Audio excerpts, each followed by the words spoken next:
ঘরে থাকা পুরনো শাড়ি দিয়ে খুব সুন্দর একটা পাপোশ বানিয়ে দেখাবো তোমাদেরকে। খুব সহজে তোমরাও বানিয়ে নিতে পারবে এই পাপোশ। তার জন্য প্রথমেই যেটা লাগবে সেটা হচ্ছে পুরনো শাড়ি।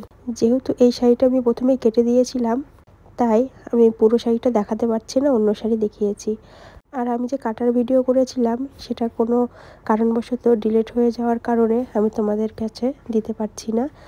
তবে এই রকম করে কেটে নেবে, চওড়া চওড়া করে কেটে নিয়ে 3টে মুখ এক জায়গায় করে একটা গিঁট দিয়ে নেবে। বেঁধেও নিতে পারো সুতো দিয়ে, তো আমি এখানে গিঁট দিয়েই নিচ্ছি। আর এই পাপোশ বানাতে পুরনো শাড়ি আর সুই সুতোর ব্যবহার করব, তাছাড়া আর কোনো কিছু ব্যবহার করব না। তো বেঁধে নিয়ে একটা কাঁচি দিয়ে দিলাম। তোমরা ভারী কিছু দিয়ে নেবে, তাহলে বেশি ভালো হবে। এখন আমি যেটা করব সেটা হচ্ছে, তোমাদেরকে দেখানোর জন্য আমি এখানেই বেনি করছি, পরে তোমাদেরকে দেখাবো কি করে বেনুনি করলে খুব সহজেই অনেকটা করা যায়, অনেক তাড়াতাড়ি। এইভাবে করে আমি বেনুনি করে নিচ্ছি। আর আশা করি তোমরা সবাই এই বেনুনি করতে পারো, কারণ চুলোয় বেনুনি করতে হয়। আর আমার চ্যানেলে অনেক রকম পাপোশের ভিডিও রয়েছে যেগুলো বেনুনি করেই। তো আমার চ্যানেলটিকে যারা ফলো করো তারা কিন্তু জানোই যে বেনুনি কী করে করতে হয়। আর যখন বেনুনি করবে, হয় জানালার গ্রিলের সাথে বা পায়ের সাথে পেঁচিয়ে এইরকম করে বেনুনি করবে, খুব সহজেই হয়ে যাবে। আর খুব তাড়াতাড়ি বেনুনি করা কমপ্লিট হয়ে যাবে। যেখানে কাপড় শেষ হবে সেখানে এইরকম করে জয়েন্ট করে নেবে, অথবা একটা কাপড়ের সাথে আর একটা কাপড় গিঁট দিয়েও জয়েন্ট করে নিতে পারো। তোমরা যেভাবে ভালো বুঝবে সেভাবেই করবে। তো আমি এইরকম করে জয়েন্ট করছি। এরকম করে জয়েন্ট করলে কাপড়ের টুকরো দেখা যায় না। একটা কাপড়ের মধ্যে আর একটা কাপড় ঢুকিয়ে আমি এরকম করে জয়েন্ট করে নিলাম মুড়ে। আর আমার ভিডিওগুলো যদি ভালো লাগে, লাইক কমেন্ট শেয়ার করে দেবে। আর যারা নতুন এখনও পর্যন্ত আমার চ্যানেলটিকে সাবস্ক্রাইব করোনি, প্লিজ আমার চ্যানেলটিকে সাবস্ক্রাইব করে পাশে থাকা বেল আইকনটাকেও প্রেস করে রাখবে, পরবর্তী সকল ভিডিওর নোটিফিকেশন সবার আগে পাওয়ার জন্য। তো আমি এইভাবে করে জয়েন্ট করে তারপরে আবার বুনে নেব। আর আমার চ্যানেলে অনেক রকমের ভিডিও রয়েছে, তোমরা গিয়ে দেখে নিতে পারো। তো পুরোটা আমি এইরকম করে বেনুনি করে কমপ্লিট করে নিয়েছি। এখানে কিন্তু পুরো একটা শাড়ি আমি বেনুনি করিনি। তোমরা লাস্টে দেখতেই পাবে যে পুরো একটা শাড়ি ব্যবহার না করেও কত বড় একটা পাপোশ আমি বানিয়েছি। সেটারও একটা গোপন টেকনিক আছে, সেটাও তোমাদের সাথে শেয়ার করব। তো এই যে গিঁটটা ভালো করে আবার একটু টেনে টুনে নিলাম যাতে খুলে না যায়। তারপর এরকম মুড়িয়ে মুড়িয়ে নেব।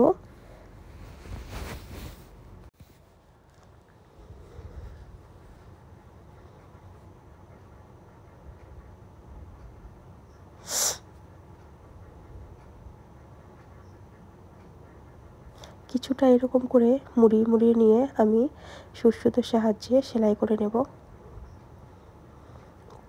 আমার কাছে ছোট সুচ ছিল, সেই জন্য আমি ছোট সুচ দিয়ে সেলাই করছি। তোমরা যখন সেলাই করবে একটু বড় সুচ নেবে, তাহলে বেশি ভালো হয়।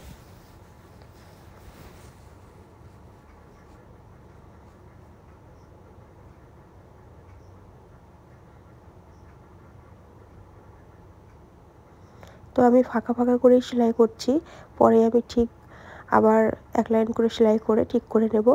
তোমাদেরকে দেখানোর জন্য আমি তাড়াতাড়ি করে এরকম করে সেলাই করছি। তো তোমরা যখন সেলাই করবে তখন কিন্তু প্রত্যেকটা কলি ধরে ধরে, মানে বেনুনি ধরে ধরে সেলাই করবে। ভিডিওতে তো আর সব কিছু দেখানো সম্ভব হয় না, কারণ একটা ভিডিও বানাতে অনেকটাই টাইম লাগে। এমনি সময় যখন সেলাই করা হয় বা কোনো কিছু বানানো হয় সেটা অনেক তাড়াতাড়ি হয়ে যায়, কিন্তু ক্যামেরার সামনে যখন কোনো কিছু বানানো হয় সেটা কিন্তু অনেকটা দেরি হয়, কারণ সব দিকে খেয়াল রাখতে হয় যে পাপোশটা ঠিকমতো ভিডিওতে এলো কিনা, মানে ক্যামেরাতে এলো কিনা, হাত দেখা যাচ্ছে কিনা, বা কিছু একটা ভুল কিছু হলো কিনা, সেই জন্য দেরি হয়ে যায়। তাই জন্য আমি শর্টকাটে তোমাদেরকে দেখাচ্ছি। আশা করছি বুঝতে কোনো অসুবিধাই হবে না, কারণ একদম সহজ পদ্ধতিতে তোমাদেরকে পাপোশ বানিয়ে দেখাচ্ছি, তাও আবার পুরনো শাড়ি দিয়ে। আমি এখানে সিল্কের শাড়ি নিয়েছি।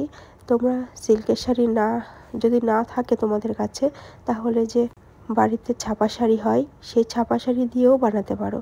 এরপরে একটা ভিডিও আমি ছাপা শাড়ি দিয়ে বানিয়ে দেখাবো। তো এই যে পুরোটা লাইন আমি সেলাই করে কমপ্লিট করে নিয়েছি।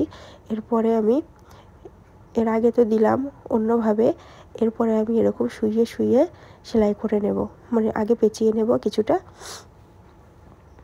প্রথমে কিন্তু আমি শুইয়ে শুইয়ে নেইনি, এখন কিন্তু আমি এরকম পেতে পেতে তারপরে বেনুনিটা পুরো দেখা যাচ্ছে এরকম করে সেলাই করে নেব। আর এরকম করে কেন সেলাই করব সেটা তোমাদেরকে একটু পরেই বলবো।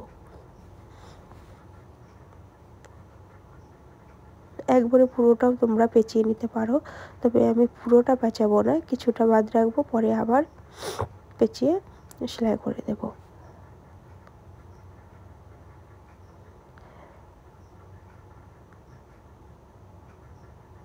আর আমার চ্যানেলে অনেক রকমের ভিডিও রয়েছে, তোমরা গিয়ে দেখে নিতে পারো, আশা করছি ভালোই লাগবে।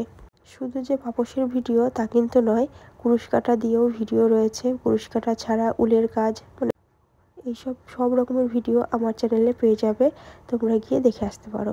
এরপরে আমি আবার সেলাই করে নেব।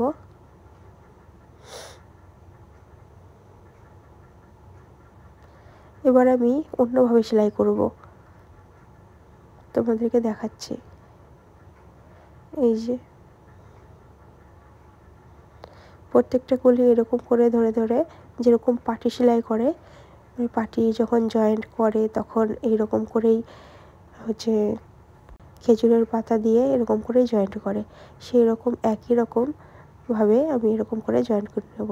তোমাদেরকে একটু ক্লোজ করে দেখাচ্ছি, মানে জুম করে দেখাচ্ছি, বুঝতে সুবিধা হবে। আর মোটামুটি যারা আমার ভিডিও দেখে তারা প্রত্যেকেই জিনিস বানাতে পারে আমার মনে হয়, তো তাদের তো অসুবিধা হওয়ার কথাই নয়। এত সহজ একটা পাপোশ, বিনা খরচে 1 টাকাও কিন্তু খরচ পড়েনি। এই সুতোর দাম আর কত হবে? 10টা পাপোশ বানালে হয়তো 1 টাকা 2 টাকার সুতো লাগতে পারে, তাছাড়া এর থেকে বেশি নয়, বা বেশি ধরলাম 5 টাকা। তো 5 টাকা খরচা করে একটু টাইম বার করে এরকম পাপোশ কিন্তু বানানো যায়। তো আমি পুরোটা সেলাই করে নিয়েছি, এবার আমি জয়েন্ট করে নেব লাস্টে। এই যে লাস্টে এটা আমি ভালো করে জয়েন্ট করে নেব। এটাও কিন্তু সুতো দিয়ে সেলাই করে তারপরে জয়েন্ট করতে হবে। লাস্টের মুখটা ভালো করে সুতো দিয়ে পেঁচিয়ে নিয়ে তারপরে জয়েন্ট করতে হবে। পুরোটা কিন্তু আমার কমপ্লিট হয়ে গেছে। কেমন লাগছে অবশ্যই কমেন্ট করে জানাবে। আর এটা কিন্তু খুব সুন্দর হয়েছে, জানি না ভিডিওতে তোমাদের কেমন লাগছে, কিন্তু সামনে থেকে এতটাই সুন্দর লাগছে দেখতে, বলে বোঝানোর নয়। আর যদি তোমাদের একটু স্লিপ করছে মনে হয়, তাহলে নিচে একটা কটনের কাপড় দিয়ে নিতে পারো। আজকের মতো ভিডিও এখানেই।